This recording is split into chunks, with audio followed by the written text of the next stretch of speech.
এই বাড়ির একটা ইতিহাস আছে যেটা কেউ মুখ ফুটে বলে না, কারণ এখানে আছে একটা চিঠি যেটা পড়লেই মানুষ হারিয়ে যায়। রাহুল শহরের ছেলে, প্রথমবার এসেছে দাদুর পুরনো গ্রামবাড়িতে।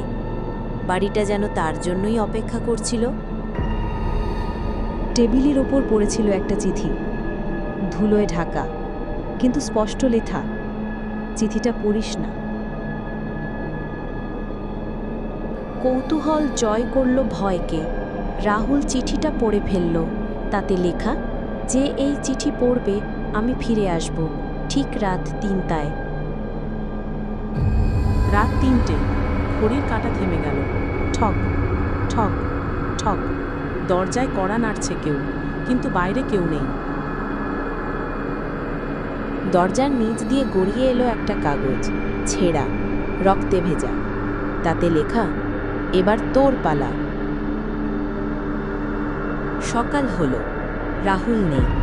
শুধু পড়ে আছে সেই চিঠি যেটা অপেক্ষা করছে পরবর্তী এক